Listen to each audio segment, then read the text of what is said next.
گفتوگۆ لەسەر ئەم پرس و باسە دەکەین بە میوانداری زۆر بەڕێز کاک فەرید دەستەسەر سیاسەتمەدار. کاک فەرید سڵاو لێبێ. زۆر سپاس. بەخێرات سەرچاو زۆر بەخێر بی. کاک فەرید بەڕوانینی تۆ ئێستا کاتێکی گونجاوە بۆ قسە و باز لەسەر دانپێدانان بە دەوڵەتی فەڵەستیندا؟ بەڵێ پێم وایە بابەتەکە بابەتێکی گەرم و گۆڕە دەمێکە وروژێنراوە بەڵام زۆر دواکەوتووە. بۆ نمونەکە یان ئەگەر بگەڕێنەوە بۆ مەسەلەی ڕیشەی ئەو کێشەی کە ئێستا لە ئارادایە، پێم وایە هیچ کێشەیەکی سیاسی بەقەد کێشەی فەڵەستین ئیسرائیل ئەگەر وا ناوی بنین یان فەڵەستین داش ئیسرائیل ڕیشەی قوڵی نییە لە مێژووە. یان پێم وایە ئەم کێشەیە تەمەنی نزیکەی 3000 ساڵە بێت، بەڵام ڕەنگە زۆر دیراسەمان نەکرد بێت، زۆر ئاگامان لێ نەبێت. ئەمە شەڕە لەسەر زەویە کە هەردووچەند بە پیرۆزی ئەزانن، کێشەیە کە پەیوەندی بە مەسلەی نەتەوایەتی و مەسلەی ئاینەکان و سەرەتای پەیدابوونی ئاینەکانیشە،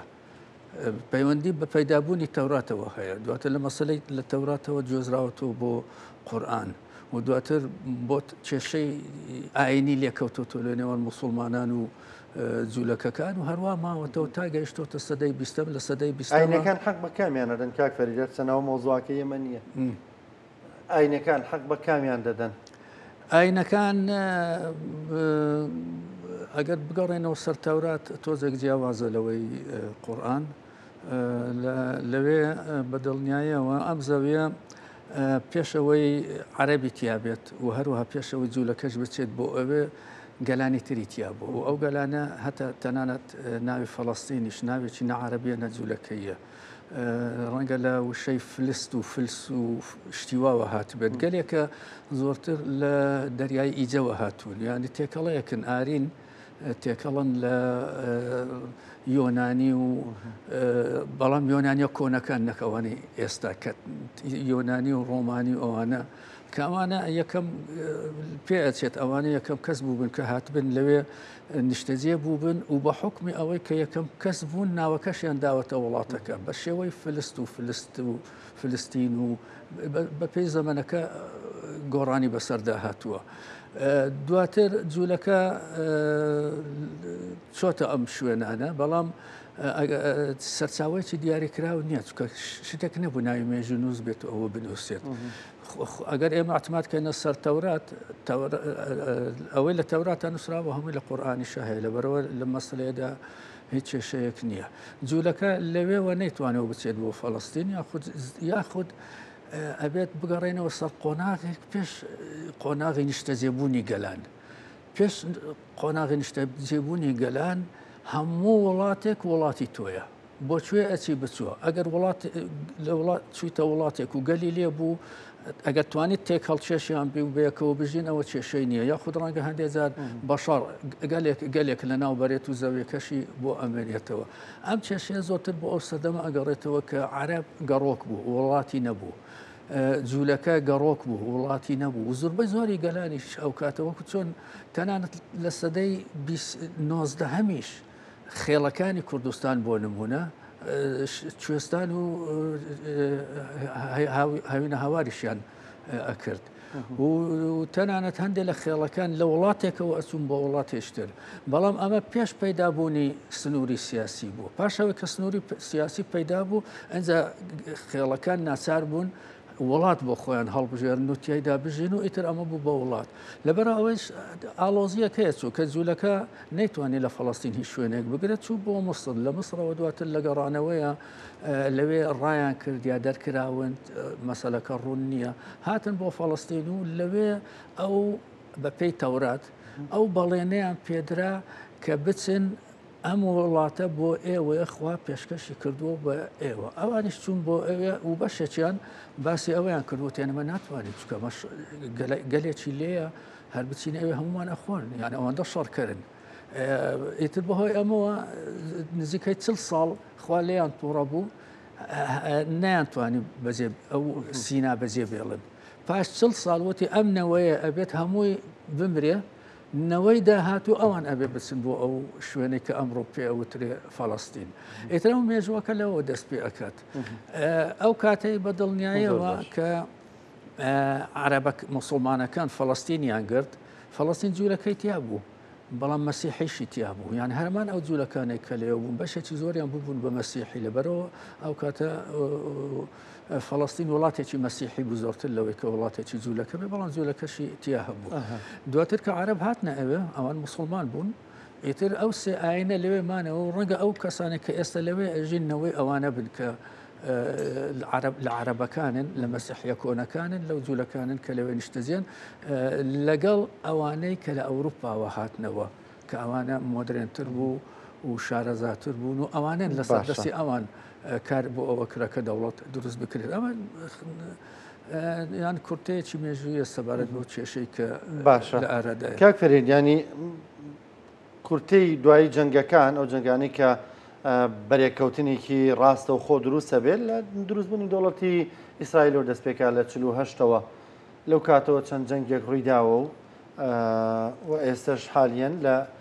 جەنگێکی بەردەوامدان ئیسرائیل و غەزەیان، ینی کرێم جاریان نەڵێن هەموو فەڵەستین لە غەزە بەتایبەت. مەسەلەی دانپێدانان بە دەوڵەتی فەڵەستیندا ئێستا ینی دێتەوە بەرباس، ئایا چارەسەری ئەم کێشەیە دەکا؟ بەڵێ خۆی دیسان ئەبێ بگەڕێنەوە بۆ دواوە یان بۆ ئەوی شتەکە زۆر ڕوون بێت. ئەم کێشەیە لە سەرەتاوە چارەسەر کرا بوو، ینی هیچ کێشەیەک نەبوو، ئەگەر نەرمی بنوێنرایە چارەسەر کرا بوو. بەڵام کێشەکە لەوەدا بوو کە ڕێژەی زاوزێ لە ناو عەرەبە ماشاڵڵا زۆر زۆرە کە ئەچێتە شوێنەکە هەمووی کۆنتترۆڵەکات. یعنی ئەو عەرەبانی کە لە جێناوچە جێناکۆکەکانی خۆمان هەمان کێشەمان ئەمە لە فەڵەستینیش دووبارە بۆتەوە.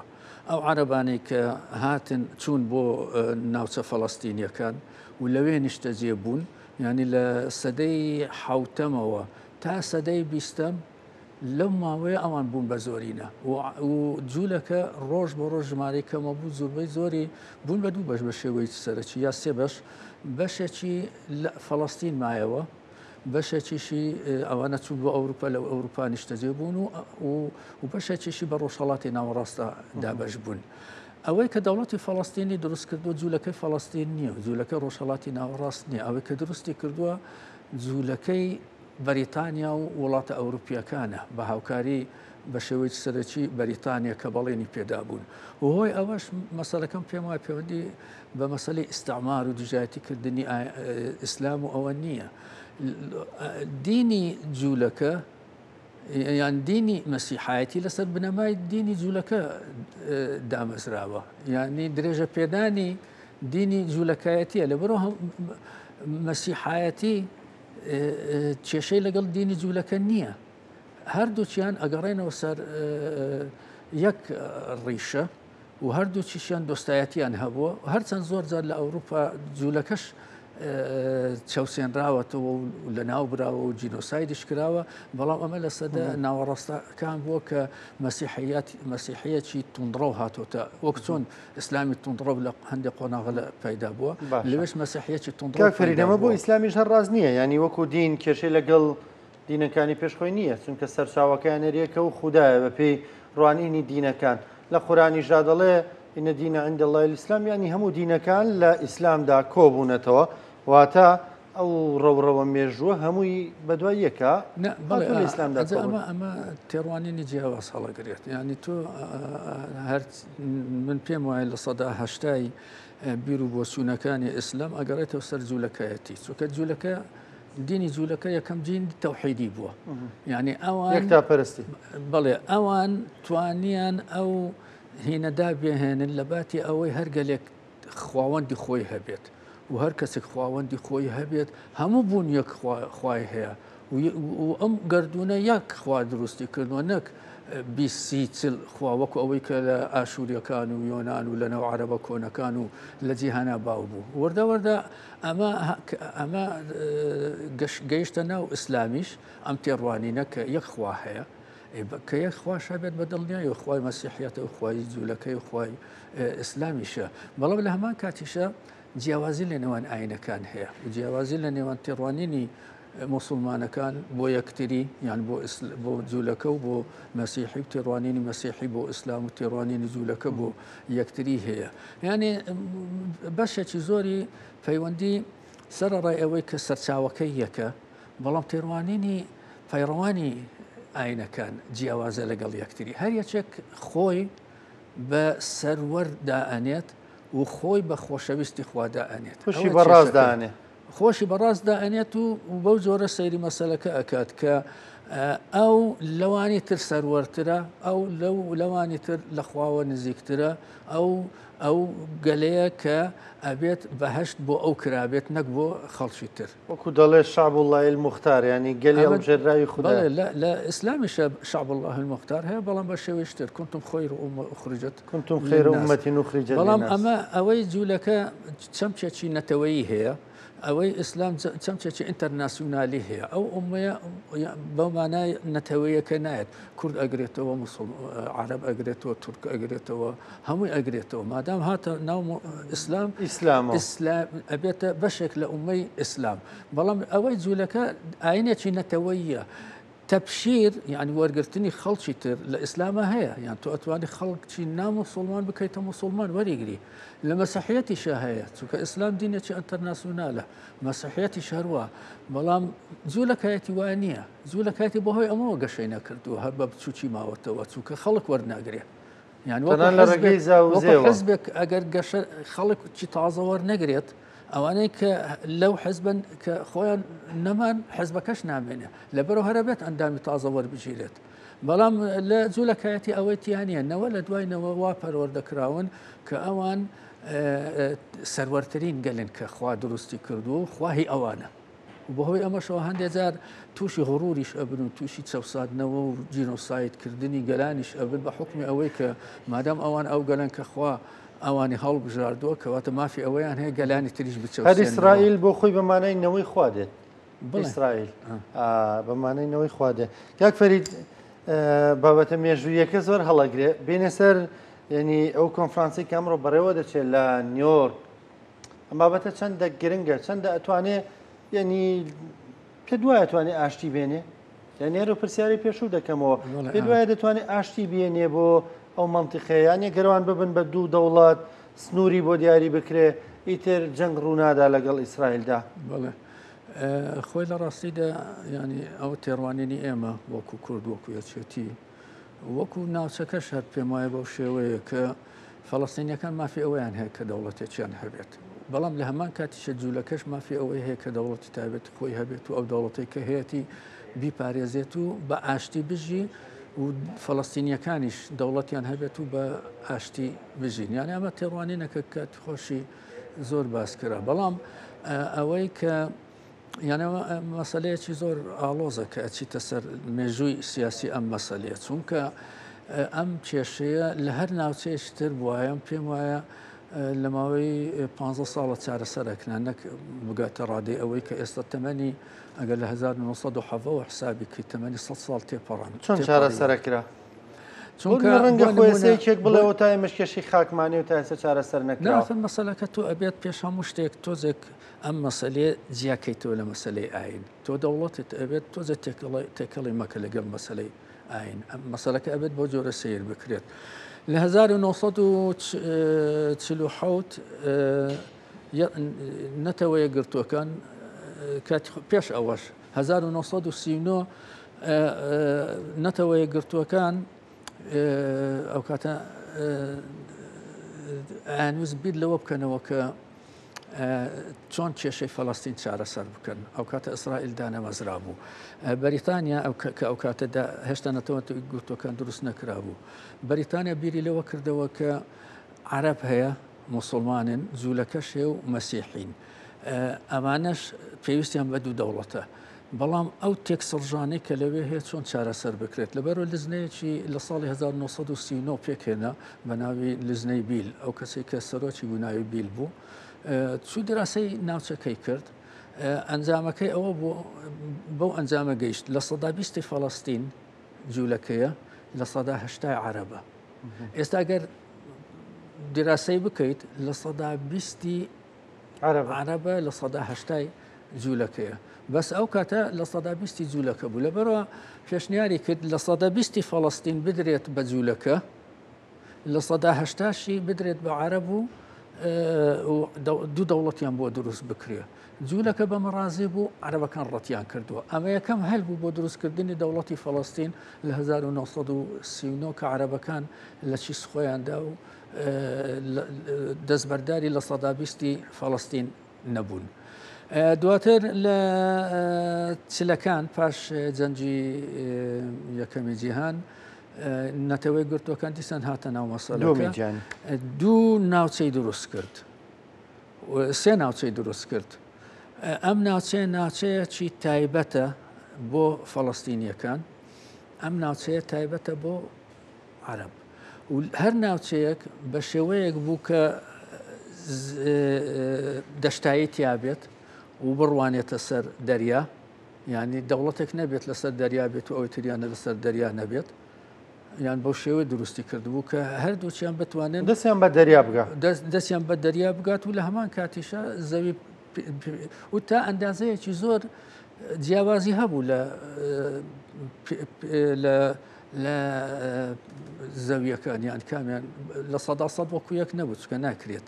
بەڵام فەرقەکەی زۆر کەم بوو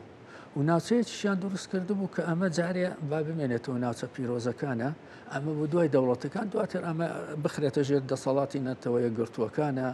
یاخود هەردووچیان ڕێککەون لەسەری یاخود عەرەب و موسڵمانەکان و عەرەبەکان و نەتەوە یەکگرتووەکان پێکەوە بەڕێوەی بەرێن ئەمە وتێنەوە کێشەی لەسەر نییەوە ئاساییە جوولەکەکان بەمە ڕازی بوون دیسان عەرەبەکان ئەمەیان ڕەت کردەوە ئەمەیە چەکە لەو کێشانە یان چەند کە ئەگەڕیتەوە بۆ دواوە عەرەب ئەو تێڕوانینەی هەیە کە ئەو نایەوێت دەستبەرداری بستێکی ئەم خاکە بێت لە کاتێکم کە من باسی پێشینەکە ئەەکەم هەردوو جوولەکە مێژووی بەڕوانەکە ڕیشەی قوڵترە لە فەڵەستین بە بەراورد لەگەڵ عەرەبە موسڵمانەکانە بەڵام ئەو کاتێک کە مەسیح پەیدا بوو عەرەبیشی لەو جوولەکەشی لەوە بەڵام زۆربەی زۆری بەدڵنیایەوە جوولەکە بووە و گەلانی تریشی تیا بوو کە توانەوە لەناو ئەو دوانە کاک فەرید ڕاستە لە ڕووی واقعیەوە ڕەنگە ینی واقعیتر بێت لەگەڵ ئیسرائیلدا ڕێک بکەون ئەوەی ئەمڕۆ بەدەستێنن 10 ساڵی تر نیوەی ئەوەیان پێدەدرێت بە درێژایی مێژووا بووە بەڵام ئایا ئەکرێ بڵێن باشتر ئەوان دەستبەرداری خاکی خۆیان بن ئەوان چێن عەرەب فەڵەستینەکان ئەمە سیاسەتە یان لە سیاسەتە تۆ داوای شتێک بکەیت ئەبێت لە بەرامبەر ئەوەیە شتێک پێشکەش بکەیت شت نییە بێ بەرامبەر بۆ نمونونەکە ئێمەوە توێژمانەکەت لەگەڵ ڕژەمی پێشووی عێراق ئەمانوت ئێمە ئاشتیتان ئەدەینێ ئێوەش شەڕ ڕابگرن ئۆتۆنۆمیمان بدەنێ یعنی خۆ ئێمە ئاشتیمان ناوێت هەر ئەگەر وا بێت خۆ هەرە چوونەوە بۆ